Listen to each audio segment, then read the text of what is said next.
Hello दोस्तों, आज हम बात करेंगे सबसे हॉट टॉपिक पे कि आखिर कोरोना के बाद ऐसा क्या करें हम कि हमारी ज़िंदगी अच्छे से चल पाए और आगे के लिए क्या ऐसे सबक हैं जिन्हें हम ध्यान रखें और आगे अपनी ज़िंदगी को बेहतर बना सकें और कोरोना जैसी कोई भी बीमारी आए हम उसमें टस से मस ना हो। तो जानते हैं ऐसे कुछ पॉइंट्स जिनके थ्रू कई लोगों ने अपनी ज़िंदगी को इस कोरोना में बचाया है, सर्वाइव किया है और आगे बढ़े हैं। तो कुछ ऐसे पॉइंट्स मैं आपको बताऊंगा जो आपके लिए गरीब से लेकर अमीर तक हर इंसान के लिए वो पॉइंट्स लागू होते हैं और वो उसके थ्रू अपनी लाइफ को आगे भी ऐसी कोरोना जैसी महामारी में बचा सकते हैं। तो जानते हैं ऐसे कुछ पॉइंट्स, शुरू करते हैं। नंबर 1 पे हमारा पॉइंट्स आता है कि सेविंग सबसे इम्पॉर्टेंट थी। इस कोरोना में हमने देखा है कि सेविंग सबसे ज़्यादा काम आई है। जो लोग अय्याशी में जी रहे थे, सोच रहे थे कि बस आज कमाया आज खाया, वो सारे पछता रहे हैं।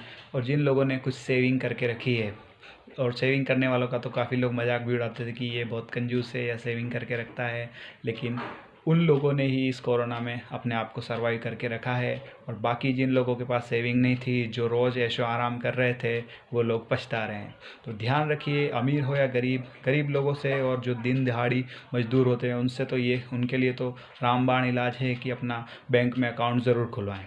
राइट, एक बैंक में अकाउंट आप ज़रूर खुलवाएं और उसमें कुछ ना कुछ पैसा ज़रूर सेव करें। ये ना सोचें कि दिन दिन की मजदूरी आपको मिल जाएगी। इसीलिए सेविंग में अपना अकाउंट खुलवाएं एक ज़रूर, और उसमें बार बार कुछ ना कुछ सेविंग ज़रूर करें। दूसरा नंबर पे पॉइंट आता है हमारा, सही बिज़नेस चुनिए। अभी हमने कोरोना काल में देखा होगा कि कई सारे बिज़नेस ठप हो गए।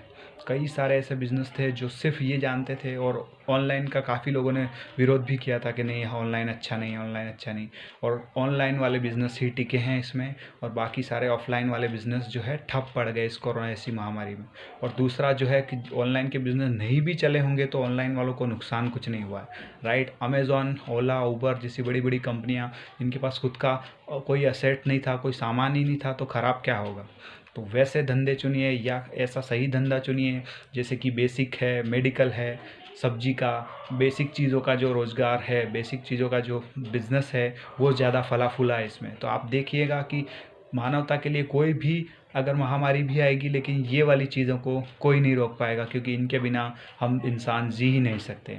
इसीलिए ध्यान रखिए, अपना धंधा एक तो सही चुनिए, और धंधा सही नहीं चुन सकते हैं तो अपने धंधे को ऑनलाइन करने के बारे में ज़रूर सोचिएगा। सब लोग इसका विरोध कर रहे थे, लेकिन अब पता चल गया है कि ऑनलाइन होना कितना ज़रूरी है। तो हम ऑनलाइन, हमारा बिज़नेस हमें ज़रूर ऑनलाइन करना है, और ज़्यादा से ज़्यादा ये ट्राई करना है कि अपने सामान को कम कर सकें। और ऑनलाइन वेबसाइट बनाना बहुत आसान होता है, उन वेबसाइट्स के थ्रू अपने सामान को प्रमोट करना आसान होता है। और ऑन डिमांड अपना बिज़नेस को रखिए, डिमांड आती है कस्टमर की, उसके हिसाब से ही अपने असेट को और अपने गोदाम को भरिए। तीसरे नंबर का पॉइंट आता है, एक ही स्किल के ऊपर टाइम वेस्ट मत कीजिए। हमने देखा है कि इस महामारी में जितने भी लोग एक ही स्किल के ऊपर टिके हुए थे, वो सारे लोग डूब गए हैं। जिनको पता था कि मैं टेलर का काम कर सकता हूँ, सिलाई कर सकता हूँ, बस सिलाई की तरफ ही ध्यान दूंगा, वो रह गया है। जिसके पास हुनर था कि नहीं सिलाई के साथ में कोई दूसरा काम भी मुझे आता है, उसने चुन लिया और वो सर्वाइव कर गया। साथ ही साथ अपने आप को चेंज करने वाला बनिए। हमेशा ऐसे धंधे कीजिए जिनमें तुरंत स्विच हो जाए। जैसे कई लोगों ने ऐसा किया है कि जो उनके पास शॉप थी, उसी शॉप को कुछ और धंधा करते थे, लेकिन उसको बदल कर सब्जी या किराने की शॉप उनने बदल दी है। तो ध्यान रखिएगा, ऐसी कोई भी महामारी आती है तो उसमें आपको हमेशा ऐसे धंधे चुनना चाहिए या अपने एसेट्स का ऐसे इस्तेमाल करना चाहिए कि तुरंत चेंज हो जाए, रातों रात आपका सेटअप चेंज हो जाए और सुबह आप दूसरे धंधे के लिए लग सके। इस तरह का, मैं जानता हूँ ये इतना आसान नहीं है, लेकिन ट्राई कर सकते हैं आप। अब इस महामारी के बाद तो हमें करना ही होगा कि रातों रात हमारा बिजनेस या कुछ स्किल्स जो हैं ऐसी हो हमारे पास मल्टीपल, कि जिसको हम तुरंत चेंज कर सकें। एक स्किल नहीं चली तो दूसरी चला सकते, दूसरी नहीं तीसरी। इसलिए ज़्यादा से ज़्यादा अपना टाइम वेस्ट करने के बजाय नई से नई स्किल सीखें। आपको लगता होगा कि अभी वो कोई स्किल काम नहीं आएगी, लेकिन किसी टाइम ऐसा आएगा जब वो आपको ज़रूर काम देगी। तो ज़्यादा से ज़्यादा स्किल्स सीखिए, ज़्यादा से ज़्यादा स्किल्स पे अपना ध्यान दीजिए। अपना टाइम वेस्ट करने के बजाय स्किल्स पे ज़्यादा ध्यान दीजिए। मल्टीपल स्किल्स के भरोसे रहिए, एक स्किल के भरोसे कभी आपको रहना नहीं है। चौथी बात जो है सफाई की, हम लोगों ने सफाई को बिल्कुल ही नज़रअंदाज कर दिया था। हमारे इंडिया का अगर देखा जाए तो हमने देखा कोई कहीं भी थूक रहा है, कोई कहीं भी खड़े होकर कुछ भी कर रहा है, कोई कहीं भी नाक अपना साफ़ करके कहीं भी साफ़ कर देता है। तो वो सारी चीज़ों को हमने नज़रअंदाज किया और सबसे ज़्यादा हमने उसके लिए फेस किया। हमारी सरकार को और सबको जगह जगह ऐसे सफाई के अभियान चलाने पड़े, जबकि ये तो सिर्फ बेसिक चीज़ें थी, इनका ध्यान रख के हम कर सकते हैं। तो अपने घरों से लेकर अपने बच्चों को भी सिखाएं कि सफाई का कितना महत्व है। छींकते टाइम मुंह पे हाथ रख के छींके, हाथ धोना बार बार, कुछ भी नित्य क्रिया करने के बाद हाथ धोना, ये सारी चीज़ें कितने ज़रूरी है ये आप समझ गए होंगे। इन्हीं से हमारी ये कोरोना एक छोटा सा जुकाम ही था, लेकिन ये इसने कितनी बड़ी महामारी का रूप ले लिया कि सारे देश पूरी दुनिया बर्बाद हो गई। नंबर 5वें पे आता है राशन बचाना।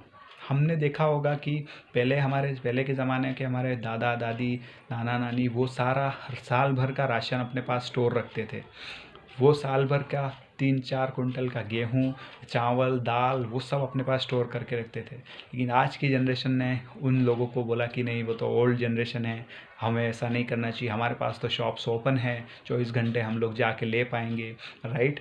लेकिन वो चीज़ आज सही आती है कि पुराने ज़माने के तरीके कितने कारगर हैं, पुराने ज़माने के काढ़ा, पुराने ज़माने के नुस्खे आज कितने कारगर हैं। वैसे ही हमेशा ध्यान रखें कि साल भर का राशन अपने पास ज़रूर रखें, ताकि आपके पास सेविंग ना हो तो भी आपके पास वो राशन काम आ जाए।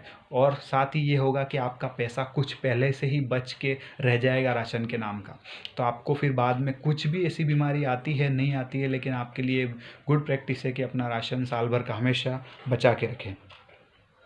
लास्ट चीज़ों में 6 नंबर पे आता है कि ज़्यादा ब्याज की चीज़ों में हमने देखा कि जितनी भी ज़्यादा ब्याज की चीज़ें थी कि ज़्यादा ब्याज मिलेगा, ये इंटरेस्ट ज़्यादा मिलेगा इस स्कीम में, जितनी भी कोरोना के पहले चलती थी आपने देखा वो सारी कोरोना में आके बंद हो गई। कोई भी आपको पूछ नहीं रहा है कि हम ज़्यादा ब्याज देंगे या कुछ। जितनी भी सारी स्कीम में पैसा लगाया था लोगों ने, वो सारा का सारा जो है आज कोई स्कीम में देने को तैयार नहीं है। इवन लोगों के पास अब पैसा ही नहीं बचा है तो कौन उन स्कीम में इन्वेस्ट करेगा। तो ध्यान रखिए वो सब एक बबल्स की तरह, बुलबुले की तरह थी जो आई और चली गई। तो हमेशा ध्यान रखिए कि चाहे कैसी भी परिस्थिति हो, ज़्यादा ब्याज के चक्कर में या उन चीज़ों में न पड़े। और सातवीं इसी से रिलेटेड चीज़ है एक जो हमने देखी कि लॉक इन पीरियड। आजकल बैंक्स हमेशा क्या करती है कि 3 साल 5 साल का लॉक इन कर देती है, बोल देती है आपको बहुत सारा ब्याज मिलेगा, 15 से 20% का, 25% का, काफ़ी ब्याज देंगे हम आपको, और आपका पैसा 3 साल 4 साल के लिए लॉक कर दिया जाता है।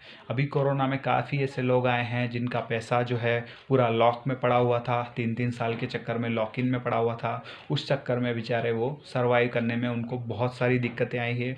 इसलिए लॉक इन बहुत कम समय का लॉक इन हो, साल भर का, 6 महीने का, वो सर्वाइव हो सकता है। लेकिन 3-3 साल, 5-5 साल, 10-10 साल का जो लॉक इन आपको ज़्यादा ब्याज का लालच दे के करवाया जाता है, उसके चक्कर में ना पड़े तो ही बेटर है। तो इसीलिए मेरी बात ये सारी आप ध्यान रखेंगे तो आने वाले भविष्य में किसी भी टाइप की बीमारी है, किसी भी टाइप की महामारी कुछ भी आया तो आप सर्वाइव कर पाएंगे, अदरवाइज़ आप सर्वाइव नहीं कर पाएंगे। और ख़ासकर गरीब लोग और जो एक ही धंधे पे टिके हुए हैं वो तो खासकर ध्यान रखें कि अपने धंधे को ऑनलाइन करने की कोशिश करें और ज़्यादा से ज़्यादा सेविंग करने की कोशिश करें। ये ना सोचें कि अब कुछ नहीं होगा, ऐसा आगे भी ऐसी कई चीज़ें आने वाली है, चाइना तो भी है ही, इसीलिए ध्यान रखें इन सब चीज़ों का। अच्छा लगे तो लाइक और शेयर कीजिएगा और सब्सक्राइब कीजिएगा हमारा channel. Thank you, bye bye.